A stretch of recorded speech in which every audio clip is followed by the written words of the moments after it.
ఎక్సెల్లా global study abroad summit 2024 జరగబోతోంది. ఫిబ్రవరి 11న ఉదయం 10 గంటల నుంచి సాయంత్రం 5 గంటల వరకు తాజ్ డెక్కన్, బంజారా హిల్స్, హైదరాబాద్ లో. రాజమండ్రి మోరంపూడి ఫ్లైఓవర్ గత ప్రభుత్వం నిర్లక్ష్యం వల్ల ఆలస్యం అయిపోయింది. మార్చికి ఫ్లైఓవర్ పూర్తి చేసేందుకు శరవేగంగా పనులను కూడా పూర్తి చేస్తూ ఉన్నాం.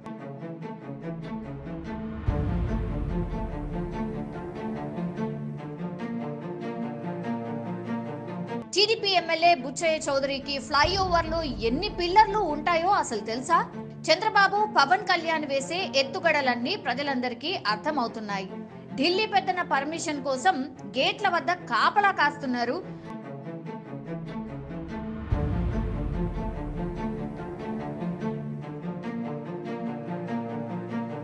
చంద్రబాబు ఒక నటోరియస్ అని కేంద్ర పెద్దలే అన్నారు. సో అమిత్ షా తిరుపతి దర్శనానికి వస్తే కాన్వాయ్ పైకి చెప్పులు విసిరించిన వ్యక్తి చంద్రబాబు. సిద్ధం అనే స్లోగన్ మాది. తెలుగుదేశం కూడా సిద్ధం అంటోంది. వారికంటూ ఒక ఎజెండా లేదు. కేంద్ర ప్రభుత్వంతో సఖ్యతగా ఉంటూనే మేము రాబట్టాల్సిన నిధులు రాబడుతున్నాం. మళ్ళీ అధికారంలోకి రాగానే మేము పెట్టబోయే మొదటి ప్రత్యేక హోదా, పోలవరం, వెనుకబడిన వారికి ప్రత్యేక నిధులు. ముఖ్యమంత్రి కింద ఉన్న చంద్రబాబు నాయుడు గారు ఆ మాత్రం ఇంగిత జ్ఞానం లేదా అని అడుగుతా ఉన్నా. ఇది బ్లాక్ స్పాట్ కిందన తొలగించడం జరిగింది. ఏం చేస్తూ ఉన్నారు తెలుగుదేశం పార్టీ నాయకులు? గాడిదలు కాస్తున్నారా అని అడుగుతా ఉన్నా. 2014 నుంచి 19 దాకా ఎన్డీఏ ప్రభుత్వంలో భాగస్వాముల కింద ఉన్న తెలుగుదేశం వాళ్ళ పార్టీ ఎమ్మెల్యేలు, ఎంపీలు ఏం చేస్తూ ఉన్నారు? ఈ 9 సంవత్సరాల కాలంలో ఎంతమంది చనిపోయారు? దానికి కారకులు వీళ్ళు కాదా అని అడుగుతూ ఉన్నారు. వీళ్ళపైన ఛార్జ్ షీట్ తీయాలి, వీళ్ళపైన కేసులు కట్టాలి. పాపం కడుపు కోతతో ఉన్న వాళ్ళ కుటుంబ సభ్యులందరూ కూడా వీళ్ళపైన కేసులు కట్టాలి. ఇంత నిర్లక్ష్యం, వీళ్ళ నిర్లక్ష్యం కారణంగానే ఈ యొక్క ఫ్లైఓవర్ క్యాన్సిల్ అవ్వడం జరిగింది. ఆ క్యాన్సిల్ అయ్యి అటు దివాన్ చెరువు దగ్గర నుంచి విజయవాడ వెళ్ళేదానికి బైపాస్ రోడ్డు వచ్చింది కాబట్టి ఇటు మోరంపూడి పైకి ట్రాఫిక్ రాదని వాళ్ళు క్యాన్సిల్ చేసుకుని పోయారు. దాన్ని మనం వచ్చిన తర్వాత బ్లాక్ స్పాట్లు ఎందుకు తొలగించారు అని బ్లాక్ స్పాట్ రీఇనిషియేట్ చేయడం జరిగింది. అదొకటే కాకుండా లాలా చెరువు, దివాన్ చెరువు, మోరంపూడి, బొమ్మూరు, ఫ్యూచర్ కిడ్స్, వేమగిరి, ఇన్ని ఫ్లైఓవర్లు శాంక్షన్లు తీసుకొస్తూ ఉన్నాం. ఇది మార్చ్ నెలాఖరు లోపలనే ఇది కంప్లీషన్ చేసే కార్యక్రమం చేపడతా ఉన్నాం. శరవేగంగా డెవలప్ వర్క్ జరుగుతూ ఉంది. మరి ఒకసారి చూస్తే ఎన్నో టెక్నికల్ అంశాలు, కారణాలు ఏవేదైనప్పటికీ కానీ ఈ తెలుగుదేశం పార్టీ వాళ్ళని నిర్దాక్షిణ్యంగా రాజమండ్రి ప్రజలు ఎప్పుడు కూడా క్షమించరని కూడా ఈ సందర్భంగా తెలియపరుస్తూ, ఇది రాజమహేంద్రవరం ప్రజలకి ఈ ఫ్లైఓవర్, మోరంపూడి ఫ్లైఓవర్ ఎదురుగుండా అంబేద్కర్ గారి స్టాచ్యూ కూడా ఉంది. వారి సాక్షిగా ఇది రాజమండ్రి ప్రజలకు అంకితం చేస్తూ ఉన్నాము. మొత్తం మీద ఇది బుచ్చయ్య చౌదరి గారు లేకపోతే వాళ్ళ పచ్చపత్రికలు కుళ్ళు రాతలు రాస్తూ ఉన్నారు. 36 స్తంభాలు, 46 స్తంభాలు చెప్తా ఉన్నారు. అసలు వాళ్ళకి డిజైన్ తెలుసా, పాడు తెలుసా, ఏం తెలుసు వీళ్ళకి? ఏం తెలీదు. వాళ్ళు ఏదో అనుకుంటున్నారు, దానికి తగ్గట్టు మేము రాసుకోవాలంట, మేము చెప్పేయాలంట. ఆయన కనీసం నేను మొన్న కూడా చెప్పా, మీరు చెప్పేది పచ్చి అబద్ధాలు ఆడుతున్నారు.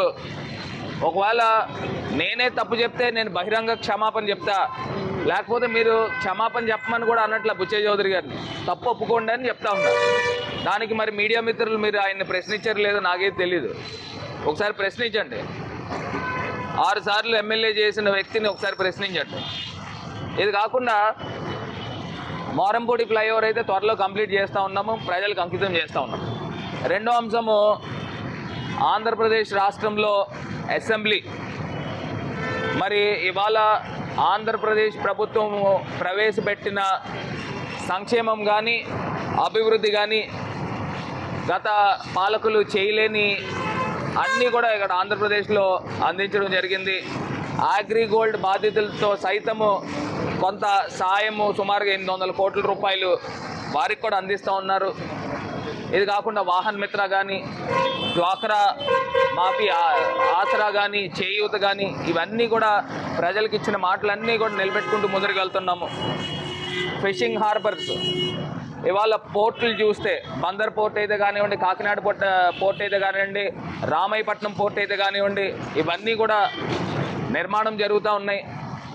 రేపు ఇండస్ట్రియల్ కారిడార్ కూడా అటు విశాఖపట్నం నుంచి అటు చెన్నై దాకా దానిపైన కూడా పూర్తి స్థాయిగా దృష్టి సారించి ఇండస్ట్రీస్ పైన హెవీ ఫోకస్ ఆంధ్రప్రదేశ్ ప్రభుత్వం రానున్న రోజుల్లో చేయబోతుందని కూడా ఈ సందర్భంగా తెలియపరుస్తున్నాను. మూడో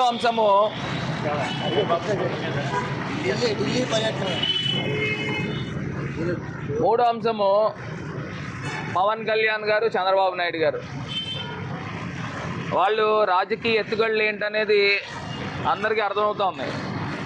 కేవలం వాళ్ళు సింగిల్ పాయింట్ ఎజెండా ఏంటంటే మొత్తం అందరినీ కూడా కూడగట్టుకోవాలా, జగన్మోహన్ రెడ్డి గారి పైన సింహం పైన పోరాడాలి. గుంటనక్కలన్నీ చేరుతూ ఉన్నాయి సింహం పైన పోరాడడానికి.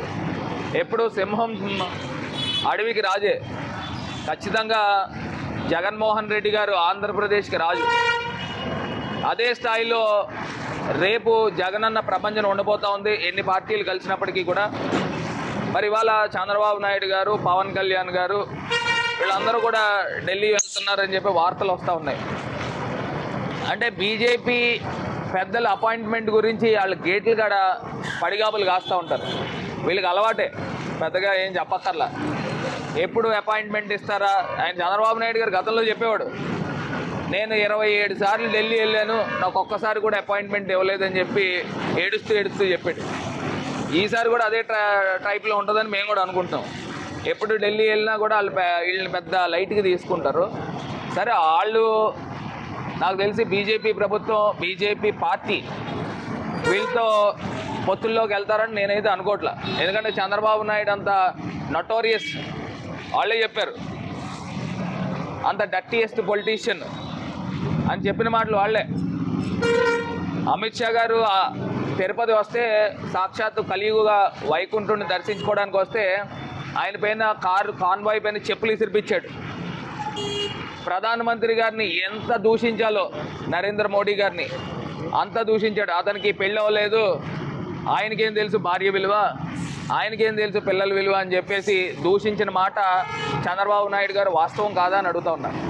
ఇలాంటి పొలిటీషియన్ని నాకు తెలిసి వాళ్ళు ఎంకరేజ్ చేస్తారని అనుకోవట్లే. కొన్ని రాజకీయాల్లో ఏవైనా జరగచ్చు. ఏదేమైనప్పటికీ మరి వాళ్ళ పార్టీ ఎమ్మెల్యేలు, తెలుగుదేశం పార్టీ ఎమ్మెల్యేలు కానీ జనసేన నాయకులు కానీ వాళ్ళే ప్రకటించుకుంటున్నారు, నేనే ఇక్కడ పోటీ చేస్తున్నానని తెలుగుదేశం ఎమ్మెల్యే చెప్తాడు.